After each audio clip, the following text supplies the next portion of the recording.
¿Qué es el Evangelio? Todo comienza con Dios. En el principio Dios creó los cielos y la tierra. Dios creó al primer hombre, Adán, y a la primera mujer, Eva, para que dominaran y vivieran en el jardín. Dios les dijo que ellos podían comer en el jardín de cualquiera de los árboles que ellos quisieran, excepto del árbol del conocimiento del bien y del mal. Todo era perfecto en el jardín.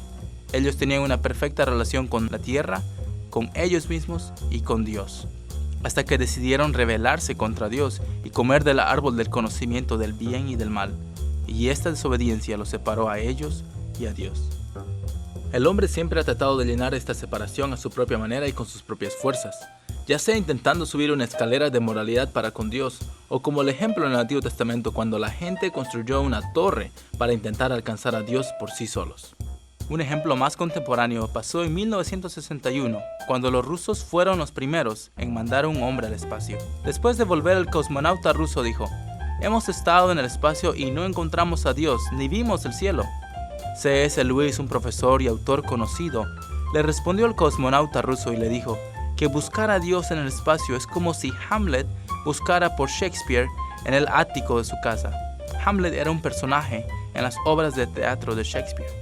C.S. Lewis dijo también que para que Hamlet tuviera una relación con Shakespeare, Shakespeare tendría que escribirse a sí mismo dentro de la historia. Eso mismo es el Evangelio. La Biblia dice: porque de tal manera amó Dios al mundo, que ha dado a su Hijo unigénito, para que todo aquel que en Él cree no se pierda, mas tenga vida eterna. El Evangelio es el hecho que Dios se ha escrito a sí mismo dentro de la historia humana. La Biblia dice que casi 2000 años atrás Jesús nació de una virgen, y esto como el cumplimiento de profecías en el Antiguo Testamento. Él vivió una vida perfecta como un niño. A la edad de 30 años él comenzó su ministerio público. Él tuvo muchos seguidores. Por 3 años él enseñó, sanó y dijo cosas increíbles. Una de ellas diciendo que él es el único camino a Dios. A los líderes religiosos y políticos no les gustaron estas enseñanzas. Ellos organizaron una revuelta contra Jesús. Ellos lo acusaron falsamente y lo llevaron a un juicio que lo sentenció con pena de muerte en una crucifixión pública. La Biblia dice que Jesús en la cruz fue nuestro sustituto. Al que no cometió pecado alguno, por nosotros, Dios lo trató como pecador, para que en Él recibiéramos la justicia de Dios. Luego que Jesús murió, lo bajaron de la cruz y lo pusieron en una tumba. También cubrieron la entrada de la tumba con una gran roca, para que nadie pudiera entrar. Y además pusieron soldados romanos cuidando la tumba de Jesús, para que nadie se robara su cuerpo. Pero conforme a las Escrituras, al tercer día Él resucitó de los muertos.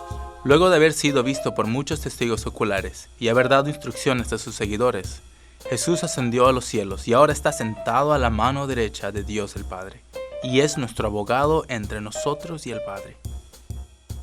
¿Qué significa esto para ti? La Biblia dice que todos han pecado y están ahora privados de la gloria de Dios. La Biblia también dice que la paga del pecado es muerte, mas el regalo de Dios es vida eterna en Cristo Jesús, Señor nuestro. Dios manda que todos los que creen en Jesús se arrepientan de sus pecados y confíen en Jesús para vivir una vida nueva. Tenemos paz con Dios y perdón de nuestros pecados cuando creemos lo que Dios ha hecho por medio de la crucifixión, la muerte y la resurrección de Jesús. Entonces debemos arrepentirnos de nuestros pecados y confiar en Jesús como nuestro Señor y Salvador. Repasemos. Todo comienza con Dios. Por nuestros pecados estamos separados de Dios. El Evangelio es el hecho que Dios se ha escrito a sí mismo en la historia humana.